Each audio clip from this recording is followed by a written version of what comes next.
하이로. 오늘은 국어 정리를 해볼 겁니다. 국어 정리. 어디 보자. 위로 지나가는 건 나의 고양이에요. 오늘은 눈물과 유리창이라는 작품을 정리를 해볼 거예요. 근데 이 눈물이랑 유리창이라는 작품 자체가 좀 제가 느끼기에 제일 어렵거든요. 지금 저희가 배우고 있는 작품 중에서. 그래서 좀 여러 번 복습을 해야 되는 작품인 것 같아요. 저도 지금 오늘 처음 진도를 나왔는데 3번인가 반복을 하고 있어요. 이제는 눈물 볼게요. 눈물. 덜어는 옥토에 떨어지는 작은 생명이고죠. 옥토라는 건 기름진 땅이에요. 그래서 이걸 어떻게 해석하면 되냐면 이 기름진 땅이 진리를 찾을 수 있는 공간이거든요. 진리를 찾을 수 있는 공간. 네, 상황 설명을 해보자면은 이 시에서 화자의 아들이 죽습니다. 화자의 아들이 폐렴으로 죽어가지고 폐결핵인가? 그걸로 죽어가지고 화자가 슬퍼하는데 슬플 때 흘리는 눈물 있잖아요. 이 눈물이란 거는 사실 내가 삶을 살아가면서 반드시 있어야 되는 성숙의 과정 중에 필요한 것이구나 라는 걸 깨닫고 이제 종교적으로 아들을 잃은 슬픔을 극복하려는 승화시키려는 그런 작품입니다. 그래서 옥토에 떨어지는 작은 생명이고서 해서 옥토라는 게 기름진 땅이잖아요. 이 기름진 땅이라는 게 진리를 찾을 수 있는 공간이에요. 거기서 눈물이라는 작은 생명을 떨어뜨려가지고 내가 진리를 찾고 싶다라고 말을 하는 게 지금 이 구절에서 말을 하는 겁니다. 그래서 이 시에서 눈물은 화자가 부정적으로 바라보는 게 아니라 긍정적으로 바라보고 있어요. 긍정적. 그래서 이 시의 특징 중에 하나가 우리가 원래 알고 있는 어떤 사물에 대한 이미지 같은 거를 좀 다르게, 색다르게 바라봤다. 눈물을 부정적인 게 아니라 긍정적으로 바라보고 있다라는 걸 알 수 있습니다.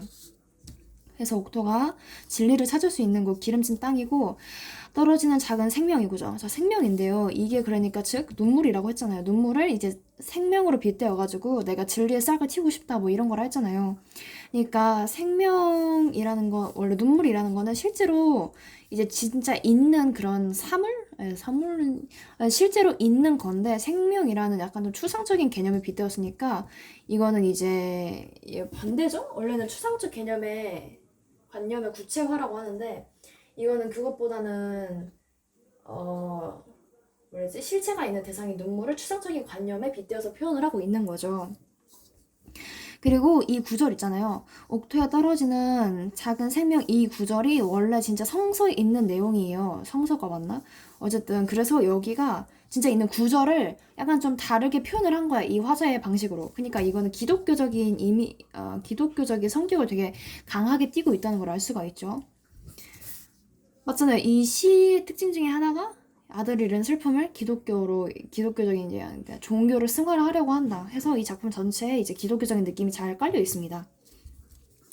그리고 이고죠. 이건 약간 좀 작은 생명이고자 합니다라는 그런 말이잖아요. 그러니까 약간 좀 기원적인 어조라 해야 될까요? 맞아요. 기원적 어조를 가지고 있어요. 약간 소망을 담고 있는 거죠.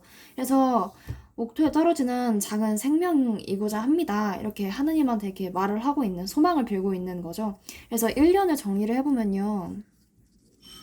1년은 진리를 이제 눈물을 통해서 이제 기름진 땅, 진리를 찾을 수 있는 공간에 이제 작은 생명을 틔우고 싶다. 나는 순수한 뭐라 해야 되지? 이게 좀 어려워요, 이 작품 자체가. 좀 순수한 진리를 찾고 싶다라고 말을 하고 있어요, 1년에서. 네, 그렇게 말을 하고 있어요. 아이고, 샤프심이 나왔네. 잠시만요. 다음 이어 볼게요. 흠도 티도 금가지 않은 나의 전체는 오직 이뿐. 자, 흠도 없고 티도 없고 금도 가지 않아도요. 이거는 굉장히 완전하고 순수하고 순결하고 이런 이미지를 나타내고 있어요.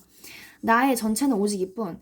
자, 그래서 흠도 티도 금도 가지 않은 나의 전체 이거 자체가 이 시 화자가 말하고 있는 눈물이에요. 눈물. 오직 이뿐이다. 그러니까 내가 가지고 있는 모든 것 중에 가장 흠도 없고 티도 없고 금가지도 않고 가장 순수하고 완전한 거는 눈물이다. 내가 가진 가장 완벽하다 해야 되나? 가장 순수한 것. 그것이 바로 나의 전체인데 그 전체가 바로 나의 눈물이다. 라고 말하고 있는 거예요. 그러니까 그만큼 눈물이라는 게 굉장히 좀 완전하고 순결하고 그런 존재라는 거를 화자가 좀 말을 하고 있죠. 그래서 이 시의 구성을 보면요.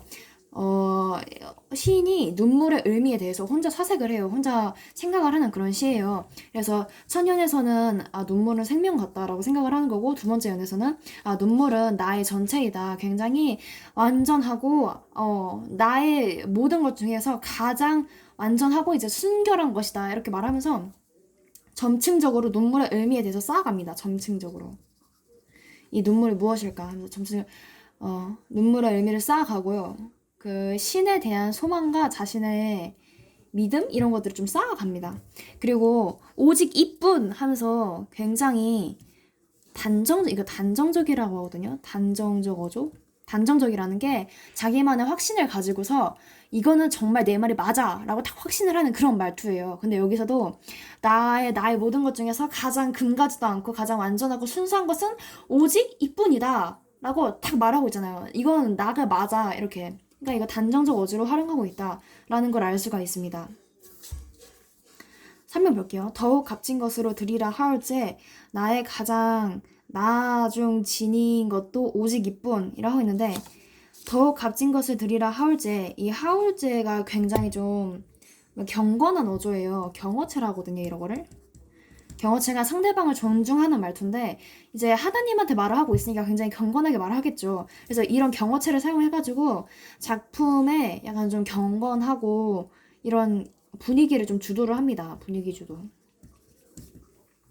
그래서 더욱 값진 것으로 드리라 하니까 나의 가장 나중 지는 것도 오직 이뿐. 이 나중 지닌 것 이거 시적 허용이죠. 원래는 우리가 나중 지닌 이렇게 말하는데 나중 원래 지인인데 지인인 것도 시적 허용이에요.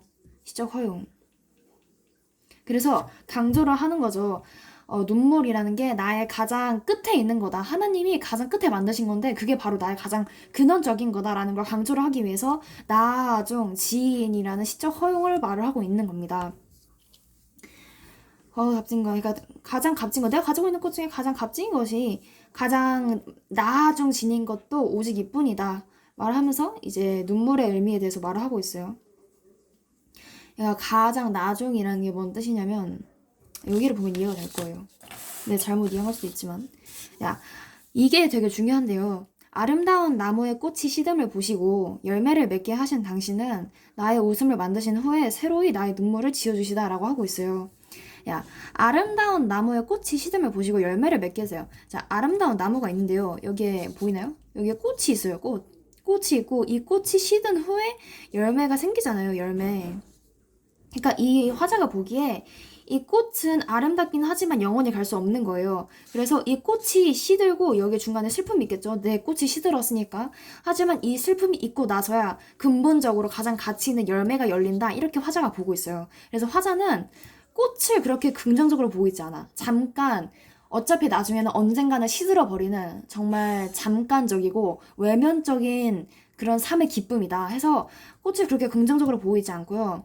그 다음 슬픔을 통해서 슬픔이 있고 나서 자기가 결국 근본적으로 얻을 수 있는 그런 결론 이런 것들을 삶의 근본 이런 걸 열매라고 보고 있어요. 그래서 열매를 긍정적으로 보고 있거든요.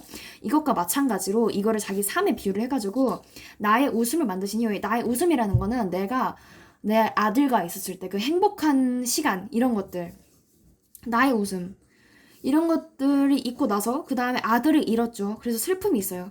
이 슬픔이 있고 나서 그러고 나서야 내가 결실로서 눈물을 얻었다.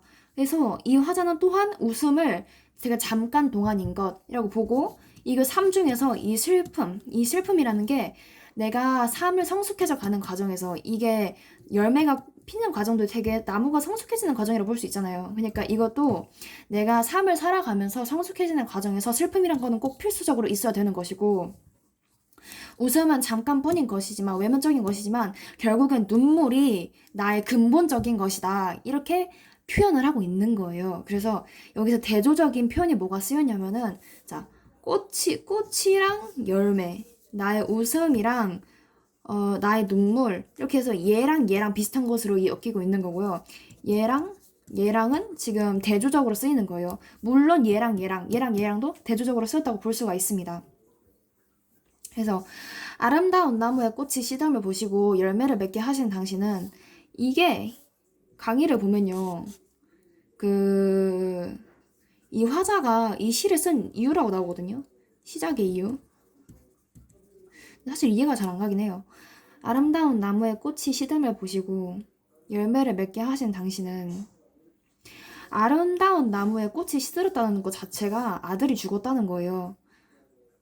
내 삶에서 꽃이 시들었다. 아들이 죽었다는 거예요. 그러니까 뭐 아들이 죽었으니까 내가 이 시를 썼다라는 게 뭐 시작의 이유 이런 게 말하고 있는데 잘 이해가 안 나긴 해요. 열매를 맺게 하신 당신은 나의 웃음을 만드신 후에 새로이 나의 눈물을 지어주시다 라고 했어요. 그래서 백지복습은 이렇게 하고 한번 봅시다. 이 시에서 눈물은 일반적인 슬픔이 아니라 희생을 통해 얻어낸 생명, 변하지 않고 절대적이고 본질적인 가치가 있는 것, 눈물을 이렇게 보고 있고요. 주제는 슬픔을 종교적으로 승화를 통한 순결한 삶의 추구, 슬픔을 통한 성숙, 슬픔의 가치, 영혼의 고향, 뭐 이런 것들을 말하고 있습니다.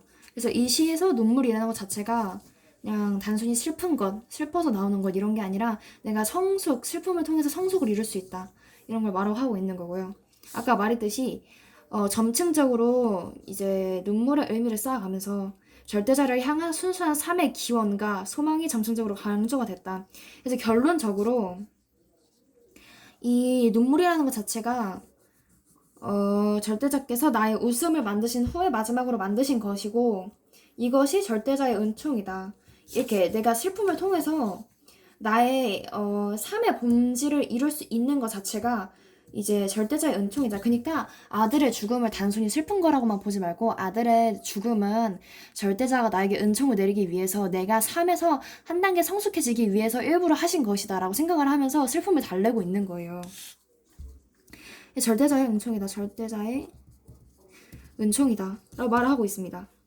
웃음만으로는 진정한 삶의 본질을 이룰 수가 없다 라고 말하고 있어요. 그래서 진짜 이거는 자기의 아들이 죽었다는 걸 받아들이고 종교적으로 이제 그 슬픔을 승화하려는 거에 맞춰진 그런 시예요. 그래서 보편적인 슬픔은 아니죠. 누가 가족이 죽었는데 이런 식으로 생각할 수 있는 사람이 몇이나 있겠어요.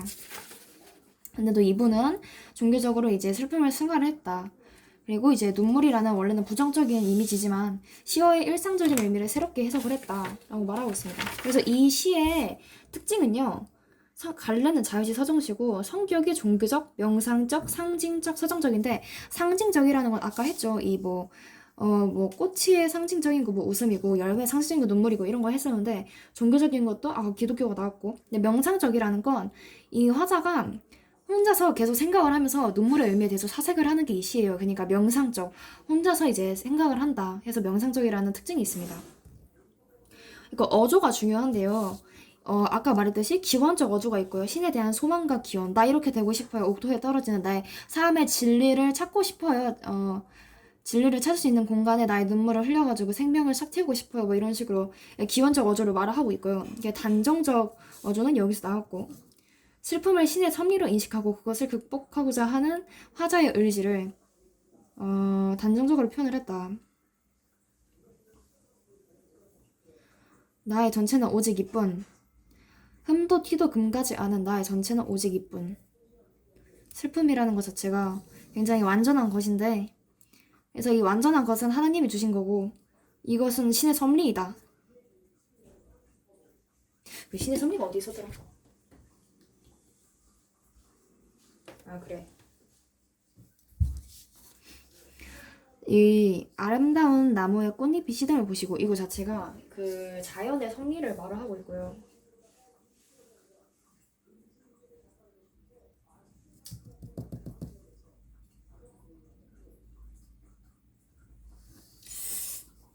그리고 독백체, 기도하듯이 자기 고백적인 태도.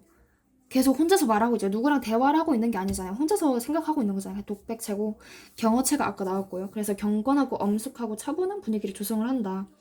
그리고 중요한 게 여기 비유. 내가 나무랑 비슷하게 된 거예요. 말했죠. 그래서 꽃이랑 열매가 있는데 꽃은 약간 좀 부정적인 거. 삶의 기쁨이지만 일시적이고 외면적인 가치일 뿐이다. 하지만 열매랑 눈물은 삶의 결실이고 영원하고 궁극적이고 내면적인 가치다라고 말했고, 여기 중간에 시적 허용이 중간에 들어가 있었습니다. 그래서 이거는 했고, 자습서를 한번 볼까요? 하찮은 존재지만 기름진 땅에 떨어져 생명을 틔우는 씨앗 같은 존재가 되고픈. 뭔 소린지 이해가 안 돼. 옥토에 떨어지는 작은 생명이 희생을 통한 부활의 씨. 대체 뭘 부활시킨다는 거야? 아니, 시가 너무 어려워. 희생을 통한 부활의 씨앗. 순결하고 온전하대. 눈물을 바라보고 있는 화자의 태도가요. 이거는 이제 희생을 통한 부활의 씨앗이다. 내가 이 아들의 희생을 통해서 내가 성숙해지는 그런 부활의 씨앗이다. 눈물이라는 건 굉장히 순결하고 온전한 존재이고, 내가 가장 가진 것 중에 가장 나중 지낸 거다. 내가 가진 것 중에 가장 값진 거다. 라고 인식을 하고 있어가지고, 결국에는 눈물을 순수하고 가장 값진 것으로 여기면 긍정적으로 인식을 한다. 라고 말을 하고 있고요. 나머지는 다 봤던 것 같은데. 그리고 이거 시를 짓게 된 배경이 있는데요. 존나 슬퍼요. 그리고 이거 읽어드릴게요. 김현승의 나의 시 그 변모의 과정에 실린 게 있는데요. 이 시는 내가 그렇게도 아끼던 나의 어린 아들을 잃고 나서 애통하던 중 어느 날 문득 얻어진 시다. 나는 내 가슴의 상처를 믿음으로 달래려고 그러한 심정으로 썼다. 믿음이라는 건 기독교적인 믿음인 거죠. 인간이 신 앞에 드릴 것이 있다면 그 무엇이겠는가? 그것은 변하기 쉬운 웃음이 아니다. 자, 여기서 웃음에 대한 화자의 좀 부정적인 관점이 나타나요. 이 지상에 오직 썩지 않는 것이 있다면 그것은 신 앞에서 늘 흘리는 눈물일 뿐이다. 그래서 눈물이 약간 좀 썩지 않는 것, 신 앞에 드릴 수 있는 것, 좀 긍정적으로 바라보고 있는 거죠. 라는 것이 이 시의 주제라고도 할 수 있을 것이다. 그리고 이 시는 눈물을 좋아하는 나의 타고난 기질에 또 잘 맞는다. 라고 하고 있어요. 그래서 이제 결국에는 슬픔을 이제 종교적으로 극복하고자 한다. 눈물을 완전하고, 그리고 부활? 모시기? 희생을 통한 부활의 씨앗이다. 그리고 가장 값진 것이다, 나한테. 내가 삶을 살아가면서 나를 성숙하게 해주는 그런 것이다 라고 말을 하고 있는 게 이 시입니다. 그리고 잠깐 끊고 유리창, 이거 연계 외부 작품이거든요. 연계 외부 작품. 이것도 실려 있는데 이것도 한번 봐보도록 할게요. 빠이로.